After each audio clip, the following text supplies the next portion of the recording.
추석 명절 이제 이렇게 지내고 있어요. 끝자락에 이제 이렇게 서 있습니다. 8월 정신없이 지냈어요. 덥기도 하고 비도 많이 오고 또 태풍도 오고 또 최 목사는 개인적으로 코로나까지 겪고 이제 이러면서 그냥 정신없이, 그래서 추석이 뭔지도 몰랐어요. 어저께는 이제 아직 해제가 되지 않으니까, 그러니까 이제 며느리나 아들이나 오지 말라 그러고 집에 와봐야 좋을 거 없다 그러고 그렇게 해서 이제 친정에 먼저들 가서 다 지내고, 우리는 그냥 주일날 이렇게 와서 주일날 같이 예배나 드리자고 그랬더니 그냥 애들이 살판 났습니다. 애들이 뭐 살판 났어요. 뭐. 그렇게 이제 정신없이 지냈던 한 주간이었습니다.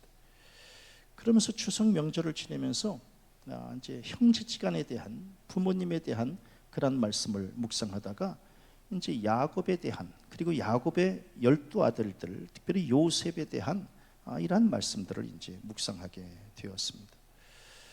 사실 가족이라고 하는 관계가 이제 서로에게 힘이 되어주면 정말 더없이 큰 버팀목이 이렇게 되지만, 이 가족이라고 하는 이 관계가 이제 짐이 되면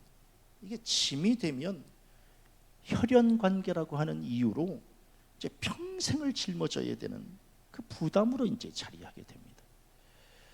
그래서 가족이 힘인가 짐인가를 이제 한번 생각해 봤어요. 가족이 짐인가 힘인가, 거기에 따라서 완전히 삶의 질이 달라져요. 가족이 짐으로 와닿는 사람들은 그러면은 참 이게 앞으로 이렇게 쭉쭉 뻗어나가는 게 굉장히 어려워요. 그런데 가족이 힘이 되어주는 그러한 사람들은 탄력을 받아서 이제 아주 뭐 힘있게 그 발걸음을 내딛는 것을 보게 되지요. 부모와 자식, 그리고 형제지간에 이 천륜 아니겠습니까? 천륜이기 때문에 끊을 수도 없어요. 부모와 자식의 이 관계를 어떻게 끊어낼 수 있겠어요? 그리고 형제지간에 이걸 어떻게 끊어낼 수 있겠어요? 그러니까 잘만 만나면 힘이 되는 것이고, 그렇지 않으면 이제 짐으로 자리하고 있는 겁니다. 최 목사를 비롯해서 혹시 집안 식구나 형제들이 좀 이렇게 짐이 되는 분들도 아마 있을 겁니다. 최 목사는 참 이 설교를 준비하면서 어쩌면 이렇게 형제 자매들이 최 목사에게 좀 이렇게 짐이 되어 주질 못했을까, 이런 아쉬움이 이제 이렇게 있었습니다. 좀 힘이 좀 되어 줬으면 그러면 제가 좀 더 탄력을 받고 좀 잘 나갈 수 있었을 텐데, 언제나 이제 저에게는 가족이, 그리고 형제 자매가 언제나 이제 짐으로 자리하고 있었습니다. 그래서 이제 늘 마음에 이렇게 무거운 마음을 가지고 이제 이렇게 살 수밖에 없었어요. 같이 남은 나무에 바람 잘 날이 없다, 이제 우리 이런 얘기를 합니다. 그 무슨 얘기냐 하면, 자식 많이 둔 부모는 늘 노심초사할 수밖에 없습니다. 우리 뭐라고 얘기를 해요? 자식이 없으면 그냥 한 가지 걱정만 하면 되는데, 자식이 있으면 100가지의 걱정을 해야 된다, 이제 이런 얘기가 있습니다. 특별히 야곱 4명의 아내에게서 12명의 아들을 낳았기 때문에 얼마나 힘들었을까. 왜냐하면 배다른 자식들, 이 배다른 자식들이 특히 이제 아버지는 같지만 어머니는 4명 아니겠습니까? 레아, 라헬, 빌하, 실바라고 하는 이 4명의 아내, 4명의 어머니죠. 이 어머니를 둔 이 자식들 간에 얼마나 시기와 다툼이 있었겠고, 그리고 서로의 알력이 있었을까. 그래서 이 야곱의 가정, 야곱의 자식들은 바람 잘 날이 없었던 그러한 시간들을 보냈을 겁니다. 지금 누군가가 묻지요. 부모님이 가장 행복할 때가 언제입니까? 라고 묻는다면, 자식들 간에, 즉 형제지간에 서로 잘 지내는 것보다 더 큰 효도는 없다, 이런 생각이 듭니다. 저는 옛날에 그런 생각을 별로 하질 않았는데, 이제 요즘에 이제 이렇게 자식들이 다 크고 나니까 이제 그런 생각이 이제 이렇게 많이 듭니다. 그래서 이제 우리 둘째 아들이 무슨 얘기를 이제 이렇게 하면은, 미나, 헝아한테 먼저 연락해서 이 소식을 좀 알려야 되지 않겠어? 아빠보다도 헝아에게 먼저 얘기를 해야 돼. 그러면 이제 또 감사하게 형한테는 또 이미 다 얘기했어요. 이제 이렇게 이야기를 하면 그게 그렇게 그냥 좋은 거예요. 왜? 형제지간에 잘 지내는 것이야말로 이게 이제 부모님을 더 크게 기뻐하게, 더 큰 기쁨을 주는 것은 없기 때문에 그렇다라고 하는 거예요. 이제 자식이 많으면 이제 부모님도 이제 조심해야 될 일이 있죠. 그냥 편애하면 안 됩니다. 네. 자식을 이 사랑이 어느 한 곳으로 이렇게 쏠리는 순간부터 이제 가정은 무너지게 되고 만다라고 하는 거예요. 그런데 야곱은 참 글쎄요, 교육을 덜 받았는지 생각이 없는 건지 유난히 요셉을 많이 좋아했습니다. 12명의 아들들 중에 그렇게 티가 나게 이렇게 확 좋아해서는 안 된다라고 하는 거예요. 저는 이제 아들이 둘밖에 안 되지만 그러나 이 둘도 굉장히 신경이 쓰이는 일입니다. 그래서 이제 큰 아들이 있을 때 작은 아들하고 절대로 목회에 대한 이야기는 하지 않습니다. 까딱하면 큰 아들이 소외되면 어떡할까? 왜? 같이 이렇게 목사로서 목회에 대한 이야기를 할 때에 이제 큰 아들이 이제 이렇게 소외되면 어떻게 할까? 이런 마음 때문에 절대로 목회에 대한 이야기를 하지 않습니다. 그리고 이제 가족들 만나면 언제나 초점은 다 장남에게 이제 이렇게 초점을 맞추는 일에 이제 힘쓰고, 그냥 둘밖에 안 되는데도 굉장히 신경 쓰는 게 힘들다라고 하는 거예요. 근데 야곱은 열둘이었으니 이거를 어떻게 했을까? 그런데 이제 야곱은 특별히 이 요셉을 굉장히 좋아했다라고 하는 겁니다. 왜? 시간을 계산해 보니까 이 야곱의 나이 91세에 요셉을 낳게 된 겁니다. 그러니까 굉장히 늦둥이로 난 거예요. 늦둥이로 낳기 때문에 더 애정이 이렇게 갔는지도 모르겠습니다. 그리고 이 레아, 라헬, 빌하, 실바 이 네 명의 아내 중에 이 야곱이 진짜 많이 사랑했던 아내는 라헬이라고 하는 이 아내인데, 이 요셉은 바로 라헬이 낳은 아들입니다. 그러니까 이제 사랑하는 그러한 아내가 낳은 아들이기 때문에 유난히 더 애착이 갔는지도 모르겠습니다. 그리고 또 이 라헬은 이 요셉의 동생 베냐민을 낳다가 이제 죽지 않습니까? 그렇기 때문에 이제 요셉은 엄밀히 말하면 이 어머님의 사랑을 오래 받지도 못했고, 어머니가 너무 일찍 돌아가시는 바람에 이 요셉이 어머니 사랑을 많이 받지 못했다라고 하는 것 때문에 이제 치근하게 생각을 해서 그런지, 아무튼간 이 야곱은 아들 이 요셉을 유난히도 많이 사랑했다라고 하는 겁니다. 이제 이렇게 되면 이제 문제는 심각해집니다. 왜냐하면 다른 형제들이 이제 요셉을 시기하는 마음이 생기는 것 아니겠습니까? 아버지는 아버지라서 자식을 그렇게 사랑할 수밖에 없다, 이제 이렇게 이야기할 수 있지만, 이제 요셉이라도 조금 더 좀 지혜로웠으면 자기가 그걸 좀 이렇게 조절하면 참 좋았을 뻔했어요. 그렇죠? 이렇게 아버지가 이렇게 유난히 사랑하면 그러면 이제 형제들 앞에서는 사랑을 좀 덜 받는 것처럼 이렇게 좀 하고 이러면 참 이렇게 균형을 좀 이렇게 맞출 수 있었을 텐데, 그런데 오늘 성경 말씀해 보니까 요셉이 뭐예요? 그 형들 앞에서 이렇게 이야기를 하는 거예요. 형들의 곡식단이 나의 곡식단에게 절을 하고 있고, 해와 달과 11별이 나의 별에게 다 절을 하고 있습니다. 뭔지 이렇게 이야기를 하는 겁니다. 사실 하지 말았어야 될 얘기인데 이제 그 얘기 때문에 이제 결국은 관계가 이제 틀어지게 되고 말았다라고 하는 겁니다. 그런데 저는 이제 이 성경을 보면서 한 가지 재밌는 것을 발견하게 됐습니다. 뭐냐 하면 요셉이 이제 이렇게 꿈 얘기를 하지 않겠습니까? 11 볕단이 나의 볕단을 향해서 절을 하고, 해와 달과 별 11별이 나의 별을 향해서 절을 한다라고 하는 이러한 꿈 얘기를 들었을 때에 야곱은 뭐예요? 11절에 보니까 이 요셉의 말을 간직했다, 이렇게 기록하고 있는 겁니다. 그런데 형제들은 뭐예요? 형제들은 미워했다, 이제 이렇게 시기하고 미워했고, 그리고 아버지 야곱은 마음에 두었다라고 하는 겁니다. 간직했다라고 하는 이 뜻은 마음에 두었다라고 하는 뜻이고, 그리고 그 말을 믿었다, 그리고 그 말대로 이루어지기를 바랬다, 이제 이런 의미를 갖고 있는 겁니다.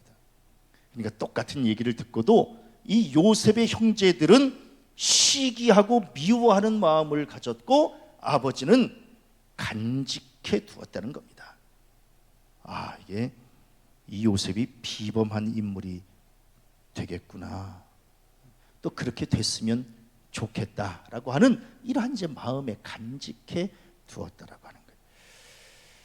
자, 이런 비슷한 이야기가 이제 신약 성경에는 탕자의 비유로 나오지 않습니까? 아버지 품을 떠나서 방탕하고 돌아온 자식, 이 자식에 대해서 아버지는 극진하게 이제 감싸고 돌고, 그리고 그 형은 이제 뭐예요? 돌아온 아들에 대해서 시기하고 미워하는 마음을 이제 품는 거 아니겠습니까? 저는 이제 요셉의 이 꿈 얘기를 이제 이렇게 묵상하면서 오늘날 우리의 가정 안에서 형제들 간에 좀 어떻게 지내야 되는 건지, 그리고 부모와 자식 간에는 어떻게 지내야 되는 건지를 이제 한번 좀 이렇게 생각해 봤습니다. 살아가면서 나의 뜻하고는 또 나의 의지하고는 전혀 상관없는 일들이 이제 우리 앞에 펼쳐졌을 때 얼마나 당황스러워요. 사실 요셉의 형들도 처음부터 요셉하고 등을 진 것은 아니었다라고 하는 겁니다. 그러니까 주변 상황이 자꾸만 이상하게 흘러가고, 정말 성질을 테스트하는 건지 자꾸만 이렇게 자극을 하는 통에 이제 이 악한 마음이 이제 꿈틀거리게 되는 겁니다. 탕자도 마찬가지예요. 집 나갔으면 그만이지. 근데 갑자기 그냥 들어오는 거예요, 집에를 들어오게 되니까 형의 마음도 이제 뒤숭숭해지는 겁니다. 그러니까 전혀 형의 입장이나 또 요셉의 형들의 입장에서는 참에 이런 일들이 나한테 있어지는가, 전혀 계획하지 않고 생각하지 않고 나의 의지하고는 전혀 상관없는 일들이. 그런데 생각해 보면 우리네 인생이 어떻게 자기가 생각하고 자기가 계획한 대로 합리적이고 상식적인 일들만 일어나겠는가? 우리는 삶이 그렇지 않다라고 하는 겁니다. 때로는 내 마음에 안 드는 일도 생기고, 도저히 이해하지 못할 일들도 생기고, 용납할 수도 없는 일들이 우리 앞에 얼마나 많이 펼쳐지고 있는 거예요. 이제 그럴 때 우리는 어떤 자세를 보여야 되겠는가라고 하는 겁니다. 요셉의 형들, 이제 아버지가 요셉만 그렇게 그냥 사랑하니까, 그리고 또 요셉도 이렇게 이해하지 못할 이러한 행동을 하니까, 그러니까 이제 마음속에 시기하고 미워하는 마음이 생기게 됐습니다. 시기라고 하는 것이 뭐예요? 시기라고 하는 것은 전적으로 타인과의 관계 속에서 이 비교의식에서 나오는 거 아니겠습니까? 시기. 그러니까 누군가가 있기 때문에 그 사람과 나를 비교하게 되고, 비교해서 그 사람이 좀 더 나은 것 같으면 이제 마음속에 이제 이렇게 뭐랄까요? 비교의식에서 나오는 자격지심, 패배주의, 이제 이런 게 이제 자꾸만 마음속에 생기게 된다라고 하는 거예요. 그러면서 이제 원망하고 불평하게 되는 거 아니겠어요? 그래서 시기라고 하는 것은 한마디로 말하면 타인이 잘못되기를 바라는 마음입니다. 타인이 잘못되기를 바라는 마음. 성경에는 뭐라고 기록하고 있어요? 평온한 마음은 육신의 생명이나 시기는 뼈를 썩게 하느니라, 이제 이렇게 말씀하고 있습니다. 그러니까 누구를 시기하는 마음을 갖게 될 때부터 이제 뼈가 썩는다는 겁니다. 뼈가 썩는다. 그래서 아우구스티누스는 시기의 마음을 최고의 악마적인 죄라고 이야기하기도 했습니다. 굉장히 무서워요. 이 시기하는 마음이 이 안에 들게 되면 완전히 사람을 한순간에 무너뜨리고 되고 만다라고 하는 거예요. 그런데 웃기는 것은 시기하는 마음은 이렇게 먼 관계에 있는 이 관계가 먼 타인하고 생기는 게 아니라 가까이에 있는 사람 때문에 이제 시기하는 마음이 생기게 된다라고 하는 거예요. 만일에 요셉이 아니라 다른 사람들이 이 꿈 얘기를 했으면 이 형들이 과연 이렇게 화가 났을까? 아닙니다. 내 동생, 나랑 가장 가까이에 있는 이 동생이 지금 그런 이야기를 한 것에 대해서 그래서 이제 화가 난 겁니다. 가까운 데 있는 사람 때문에. 그래서 우리 사촌이 땅을 사면 배가 아프다고 그러는 거 아니겠어요? 아니, 나랑 알지도 못하는 사람이 땅을 사면은 전혀 상관없는데, 사촌이 나하고 친한 사람이 이제 이렇게 땅을 사면 그때부터 이제 배가 아파오기 시작한다라고 하는 거예요. 그래서 헤시오도스라고 하는 철학자는 거지는 거지를 시기하고 시인은 시인을 시기한다, 이렇게 이야기했습니다. 이게 무슨 얘기냐면, 같은 처지, 같은 환경에 있는 사람들끼리 서로 시기하게 된다라고 하는 겁니다. 시기의 마음이 확 들어오면 나 자신도 기분을 확 상하게 하는 거죠. 그리고 뭐예요? 이제 타인의 성공, 타인의 기쁨에도 흠집을 내게 되고 마는 거다라고 하는 겁니다. 참 이 시기가 어렵습니다. 시기가. 어느 목사님이 계셨어요. 굉장히 인격적으로나 신앙적으로 아주 사람들에게 존경을 받는 목사님이셨습니다. 그런데 이제 사단들이 이 목사님을 넘어뜨리고 싶었던 거예요. 이 목사님은 그 어떤 것에도 전혀 흔들림이 없으니까. 그래서 물질로 유혹을 하고, 그리고 욕정으로 시험을 했으나 목사님은 끄떡없이 이렇게 든든하게, 마음에 요동함이 없이 이렇게 든든하게 서 계셨었습니다. 그때 이제 사단이 마지막으로 썼던 이 방법이 그 목사님의 마음에 시기하는 마음을 이제 심어 넣자라고 이제 이렇게 회의를 하게 됐습니다. 시기하는 마음. 그래서 이제 사단이 목사님의 귀에다 대고 뭐라고 이야기를 했냐면, 목사님 친구는 이번에 감독이 되셨어요. 그리고 목사님 친구는 큰 교회로 옮기게 되었어요. 목사님 어떠세요? 그랬더니 이제 그 목사님의 마음에, 전혀 알지 못하는 사람에 대해서는 전혀 마음의 요동도 없었는데, 목사님 친구가 감독이 되고 목사님 친구가 큰 교회에 담임을 하게 되고, 이러한 이야기를 듣는 순간에 그 목사님의 얼굴이 붉어졌고 마음에 이제 이렇게 시기하는 마음이 확 들었다라고 하는 겁니다. 그래서 거룩한 사람을 넘어뜨리는 가장 좋은 방법은 그 마음속에 시기하는 마음을 이렇게 심어 놓는 것이다, 이제 이런 얘기입니다. 제가 이제 설교를 준비하면서 어저께 우리 친구 최성기 목사에게 문자를 이렇게 보냈습니다. 힘들지. 유난히도 선거 기간이, 운동 기간이 이렇게 길어서 얼마나 힘든 시간을 보내니. 이제 얼마 안 남았어. 마지막까지 힘을 내. 마지막에 함께 좋은 소식을 나눴으면 좋겠다, 이렇게 문자를 보냈습니다. 그랬더니 우리 친구가 저에게 답장이 왔는데, 규환아, 파리 학번하고 잠실지방 좀 책임져 줘라, 이렇게. 그래서 알았어, 나도 힘낼게. 친구가 감독이 되고 친구가 큰 교회 목회를 하는 것에 대해서 시기하는 마음이 생기지 않아야 된다고 하는 겁니다. 왜? 시기는 나의 기분을 먼저 망치게 되고, 훗날 그 친구가 기쁨을 누릴 때에 그 기쁨에 함께 동참하지 못하게 만드는 그런 악한 요소이기 때문에 그렇다고 하는 겁니다. 더 무서운 것은 이제 시기하는 마음이 좀 더 구체적으로 이제 표현되는 게, 이게 바로 미움입니다. 미움. 시기는 마음속으로 간직하는 것이지만, 미움은 곧 이 구체적으로 이제 이렇게 행동으로 드러나게 되는 것이다라고 하는 거예요. 요셉의 형들, 이제 시기하는 마음이 미움의 마음으로 이제 확대되고 있음을 보게 됩니다. 그래서 오늘 성경 말씀 4절에 그를 미워하여, 5절에 그를 더욱 미워하였더라, 8절에 보니까 그를 더욱 미워하더니, 아하, 이게 이제 시기의 마음이 미움의 마음으로 이제 번지게 되었구나라고 하는 것을 깨닫게 됩니다. 이 미움은 그 성장력이 굉장히 강해서 순식간에 이제 마음 전체를 이제 지배하게 되고 맙니다.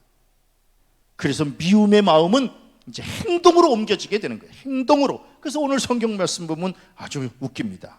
뭐가 웃기냐면 이제 아버지 야곱이 이제 요셉을 형들에게 보내잖아요. 형들이 양을 잘 치고 있는지 가서 한번 보고 오라고 이야기를 합니다. 이제 요셉이 형들에게 가까이 다가가지요. 그랬을 때 이 요셉의 형들 마음속에 이제 이 미워하는 마음이 구체적으로 이제 표현되기 시작하는 겁니다. 그러면서 뭐예요? 20절에 보니까 요셉을 죽여서 구덩이에 넣고 아버지에게는 짐승에게 잡아먹혔다고 하자, 이제 이렇게 이야기하는 겁니다. 웃기죠. 처음엔 시기하는 마음, 아주 소소한 마음이었는 줄 알았는데 이제는 그 마음, 그 시기가 미움으로 번지고 그 미움이 살인으로 이제 이렇게 번지게 되는 것을 보게 됩니다. 그리고 뭐예요? 23절 24절에 보니까 또 어떤 형은 죽이지는 말고 그냥 옷을 벗긴 채로 구덩이에만 넣자라고 하는 의견을 내게 되는 겁니다. 그리고 27절에 보니까 또 다른 의견은 뭐예요? 차라리 요셉을 노예로 팔자라고 하는 이런 의견을 내게 되는 겁니다. 참 무서워요. 짐승에게 먹혔다고 하자, 구덩이에 넣자, 노예로 팔자. 이게 이제 다 시기의 마음이 미움의 마음으로 이제 이렇게 성장해서 지금 생겨나는 현상들이다라고 하는 겁니다. 마침내 이제 요셉을 미디안 상인에게 노예로 이제 파는 것 아니겠습니까? 참, 그리고 아버지에게는 뭐예요? 아버지에게는 요셉의 옷에 피를 묻혀서 짐승에게 잡아먹혔다고 이제 말할 정도로 지금 형제들은 제정신이 아니었다라고 하는 겁니다. 무엇이 이들을 살인자로 그리고 동생을 팔아먹는 극악무도한 자로 만들었을까? 그것은 바로 시기하는 마음, 미워하는 마음 때문에 그렇다라고 하는 겁니다.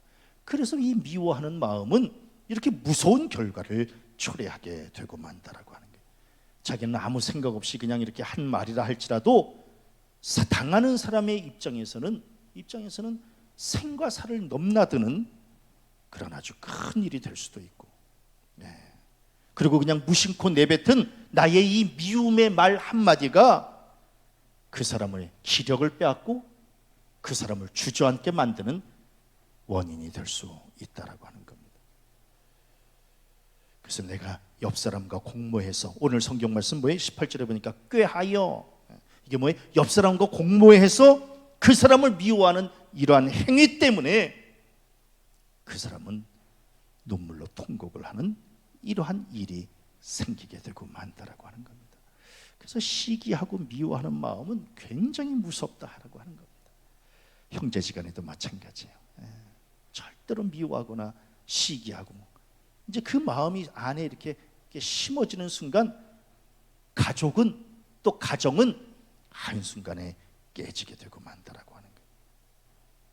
그래서 미움은 관계의 파괴를 가져오고 악을 도모하게 만들고 타인의 불행을 보고 기뻐하는 이런 악한 마음을 이제 가져다 주게 된다라고 하는 거예요. 그래서 엄밀히 말하면 이 미움은 남을 죽이기에 앞서 자기를 먼저 죽이는 일이다라고 하는 거예요. 그래서 예수께서 원수를 사랑하라고 말씀하시는 것은 사랑은 남을 살리기 이전에 자기를 먼저 살리는 일이기 때문에 그렇다라고 하는 겁니다. 사실 남을 미워하는 것은 그가 미운 짓을 해서라기보다는 내 마음에 미움의 마음이 먼저 자리하고 있기 때문에 그렇다라고 하는 겁니다.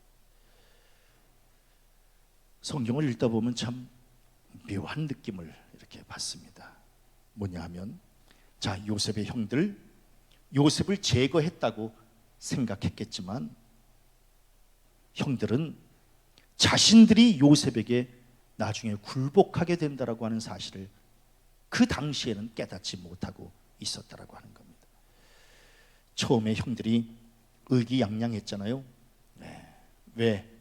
그 10명이 요셉 하나를 그냥 이렇게, 그래서 한 명이 10명을 당하기는 어렵지만 10명이 한 명 죽이기는 쉬운 거 아니겠습니까?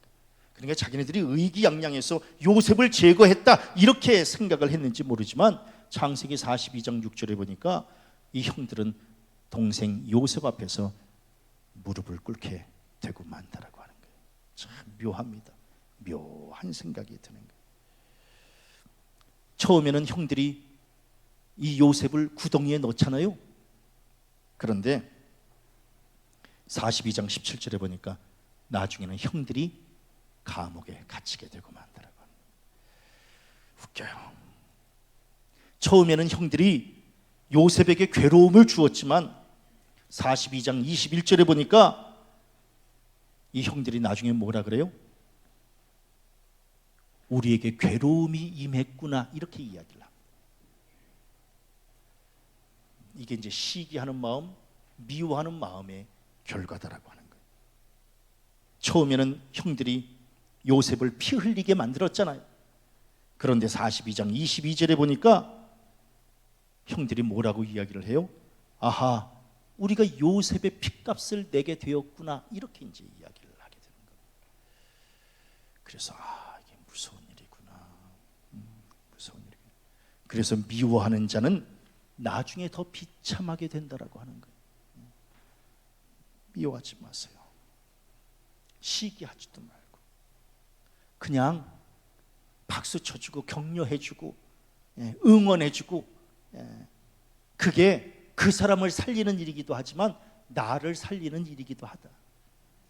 미워하지 마세요. 특히 이 추석에 누구 미워하지 마세요. 누구 미워하지 마세요. 그런데 참 재밌어요.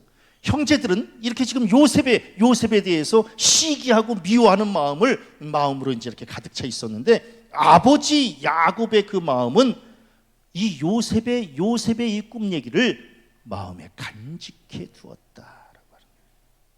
왜? 아버지는 이 아들을 사랑했기 때문에 그렇습니다. 그래서 저는 사랑이 있으면 허물이 허물로 보이지 않는 것이고, 오히려 더 잘 되기를 위해서 기도해 주는 것이고, 사랑이 없으면 시기하고 미워할 수밖에 없는 것이고, 이제 그렇게 되는 겁니다. 사랑을 하면 좋아 보이는 것이고, 사랑하지 않으면 미워 보이는 것이고, 다 그런 겁니다. 탕자가 재산을 다 거덜내고 이제 나중에 집에를 들어오잖아요. 그때 형은 뭐예요? 왜 촉이 갑자기 집에 들어와가지고 지금 조용했던 집을 또 이렇게 풍비박산을 만드나, 이렇게 생각했던 거 아니겠습니까? 그런데 아버지는 뭐예요? 탕자가 돌아오자마자 씻겨주지, 새 옷 입혀주고, 반지 끼워주고, 잔치 벌여주고. 왜? 사랑했기 때문에 그렇죠. 사랑했기 때문에. 그래서 저는 내 앞에 있는 이 사람을 사랑의 대상으로 볼 것이냐, 아니면 시기와 미움의 대상으로 볼 것이냐, 보는 것은 결국 내가 결정하는 것이더라고 하는 겁니다.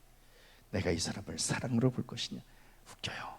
사랑으로 보면 다 이뻐 보이는 것이고, 시기하는 마음, 미워하는 마음으로 보면 이뻐 보이지 않는다라고 하는 거예요. 웃겨요. 그래서 모든 일이 다 내 마음에서 출발하는 것이다 라고 하는 겁니다. 허물이 없는 사람이 어디 있어요? 허물을 안 보려고 하기 때문에 그냥 없어 보이는 거지. 우리 다 허물이 있는 거 아니겠어요? 예? 그렇지 않아요? 목사님 왜 조심도 안 하고 코로나에 걸렸어요? 이제 사랑하는 마음이 없으면 다 그렇게 얘기를 하는 겁니다.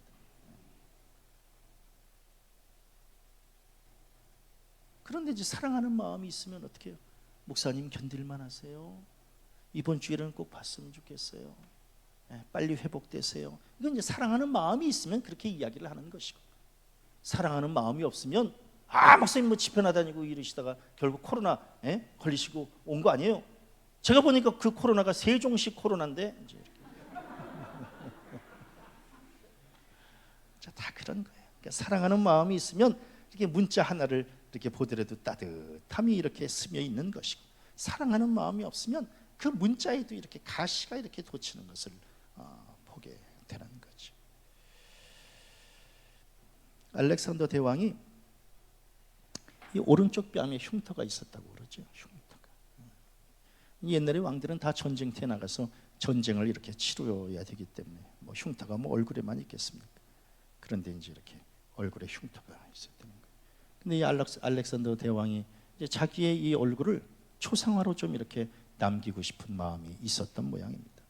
그러니까 이제 그 나라의 최고의 화가를 이제 불러서 내 얼굴, 내 초상화를 좀 이렇게 그려보라고 그랬습니다. 그래서 이제 화가가 알렉산더 대왕의 얼굴을 이렇게 보니까 이 상처 때문에 굉장히 신경이 쓰이는 거예요.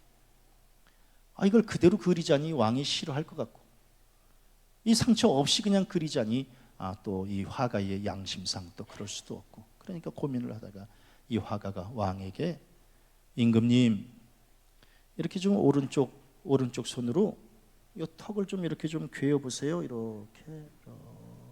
그랬더니 이 알렉산더 대왕이 그래? 그러면서 이제 이렇게 괴었답니다. 그랬더니 그림을 그려놓고 보니까 이 턱에 있는 이 볼에 있는 상처가 하나도 표시가 안 나고 그냥 이렇게 자연스럽게 초상화를 그렸다는 겁니다. 그 초상화를 보고 이제 이 대왕이 굉장히 흡족해했다는 거예요. 약점을 들춰내며 흠을 보고 정죄하려고 하는 것이 아니라 상대방의 약점을 덮어주고 인정해 주려고 하는 자세가 결국은 인생의 멋진 작품을 만들어낼 수 있는 것이다 라고 하는 겁니다. 우리 허물 없는 사람이 어디 있어요? 상처 없는 사람은 없습니다. 저는 그 가수 임영웅을 볼 때마다 참 노래 잘하잖아요. 노래 정말, 그 사람은 트로트를 잘하는 사람이 아니라 노래를 잘하는 사람입니다.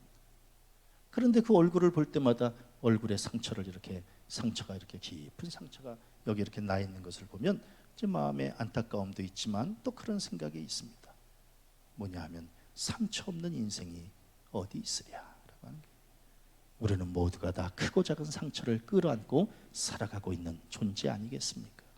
그 상처를 덮어주려고 하고 또 이해하려고 하고 하면 다 이렇게 사랑의 눈으로 볼 수 있는 건데, 그걸 들춰내려고 하고 밝히려고 하고 이렇게 되어지면 이제 관계는 어려워진다라고 하는 겁니다.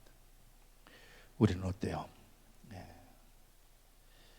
내 곁에 있는 사람, 나와 다 다른 사람입니다. 하나같이 다 다릅니다. 언제까지 시기하고 미워하면서 등을 돌리면, 물론 등 돌리면 이꼴저꼴 안 봐서 그냥 속 편하다라고 말할 수 있을지 모르지만 결국 사람을 잃게 되고 만다라고 하는 겁니다. 사람을 잃어버리면 모든 것을 잃어버리는 것이다. 그래서 철이 없었을 때에는 그 사람보다 나를 먼저 챙기는 것이 이게 인생이라고 생각하게 했지만, 그러나 나중에 철이 들고 보면 사람 챙기는 게 생명이구나, 이제 이거를 깨닫게 되는 겁니다. 지금 내 옆에 있는 사람이 내 곁에 있어주기에 내가 존재할 수 있는 것이지, 이 꼴저꼴 안 보면 된다 그러면서 홀로 있는 거, 그건 너무너무 힘들다라고 하는 겁니다. 그럼 내 곁에 사람을 둘 수 있는 이런 방법이 뭔가 간단합니다. 사랑하는 겁니다. 사랑하면 그 사람이 내 곁에 다가오게 되는 것이고, 내가 미워하고 내가 시기하면 그 사람은 나에게서 멀어지게 되고 만다라고 하는 거예요. 우리 추석을 지내면서 가족들도 마찬가지입니다. 다 다릅니다. 내가 그와 다르듯 그도 나와 다르다라고 하는 거예요. 서로 다른 사람들끼리 한 공간에 앉아서 같은 주제를 놓고 이야기한다, 이것도 결코 쉬운 문제가 아닙니다. 그래도 시기하고 미워하는 마음을 가지면 이제 가족들은 한순간에 등을 돌리게 되고 만다라고 하는 게 참 어렵습니다. 어려워요. 그러니까 가족들, 이 명절 때 가족들 한 자리에 모이는 게 한편으로는 기쁨이기도 하지만 한편으로는 굉장히 위험한 일이기도 하다라고 하는 거예요. 어떤 입에서 어떤 말이 나올지 모르니까 매사에 긴장할 수밖에 없다라고 하는 거예요. 그 저변에 오직 하나입니다. 시기하고 미워하는 마음을 버리고 그리고 사랑하는 마음을 다시 심으시기를 바랍니다. 그렇게 될 때 가정도 하나 되고 가족들도 하나가 되어줄 수 있다라고 하는 거예요. 내가 그를 향해서 먼저 마음의 문을 열 때 그도 나를 향해서 마음을 열게 되는 것이고, 그래서 저는 이번 명절이 서로 등지고 분열하고 뭐 이런 명절이 아니라 사랑으로 하나 되고 더 끈끈해지는 명절이 좀 되었으면 좋겠습니다. 그리고 명절 지내면서 오히려 힘을 잃고 낙심하고 이렇게 하지 마시고 오히려 명절을 통해서 더 힘을 받고 다시금 살 소망을 좀 갖고 다시금 또 우리의 삶의 현장에 가서 힘있게 좀 살아내는 그러한 일의 원동력이 되는 우리 가정 또 가족들 되어졌으면 좋겠습니다. 이제 남은 이틀